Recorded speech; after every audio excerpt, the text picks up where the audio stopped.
I'm Teisha Bader with Shalom TV's news update for Monday, August the 18th, 2014.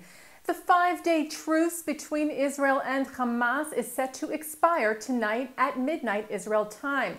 It is unclear at this time whether any sort of agreement will be reached in Cairo by then to extend the truce or put into place a longer-term solution, and whether rocket attacks on Israel will resume once the truce expires tonight. Speaking to his weekly cabinet meeting yesterday, Israeli Prime Minister Benjamin Netanyahu emphasized that the Israeli delegation participating in the indirect talks in Cairo is working under, quote, very clear directives to make sure that Israel's security demands are met.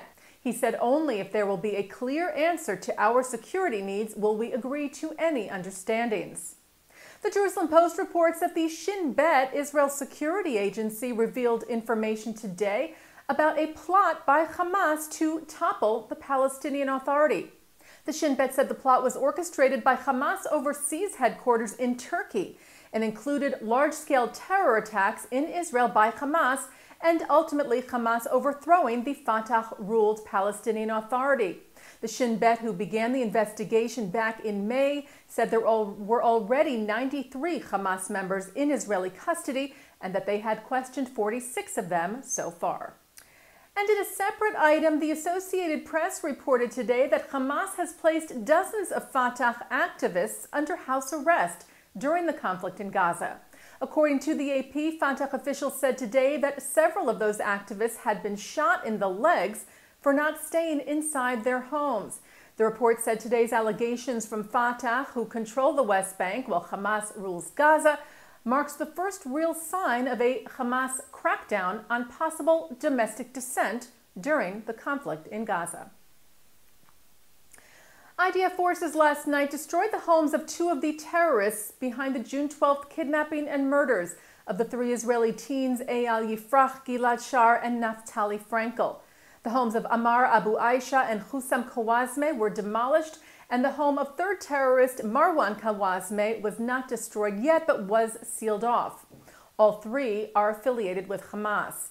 The IDF said today that the demolitions are part of the ongoing war against terror and its infrastructure, and that the demolitions issue a severe message of deterrence to terrorists and their accomplices that they will pay a price if they continue their terrorist activities and harm innocent people. Security forces arrested Hussam Kawazme last month. They are still searching for Marwan Kawazme and Abu Aisha.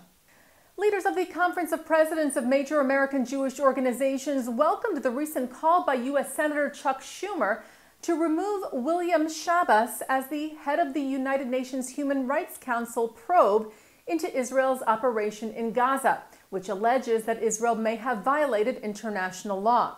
Conference Chairman Robert Sugarman and Executive Vice Chairman Malcolm Hoenlein applauded the call from Schumer, noting Shabbos's numerous anti-Israel comments. Schumer wrote to the U.S. ambassador to the UN, Samantha Power, stating that Shabbos should be removed or the U.S. should move to defund the $1.5 million it contributes to the council and no longer be a part of it. Sugarman and Hoenlein said they hoped that Congress would follow Schumer's lead in letting their opposition to Shabbos be known. Police in Sydney, Australia are trying to stop a pro-Palestinian protest planned for the opening of the Israeli Film Festival there.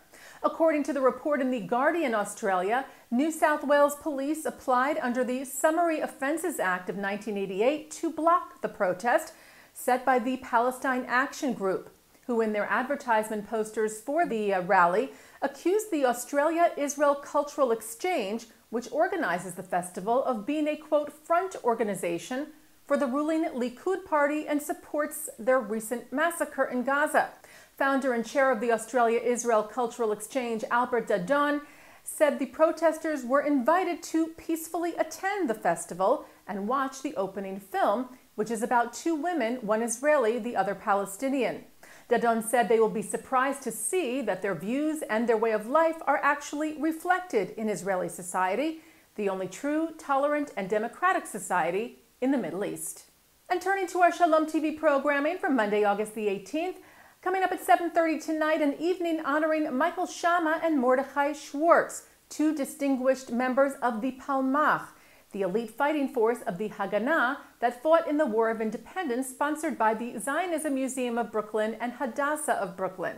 That program is followed at 8 by a look at Judea and Samaria in Israeli law by international lawyer Hare Arnon in a Lawfare Project presentation. That's tonight here on Shalom TV and shalomtv.com. And that's Shalom TV's news update for Monday, August the 18th, 2014. I'm Teisha Bader.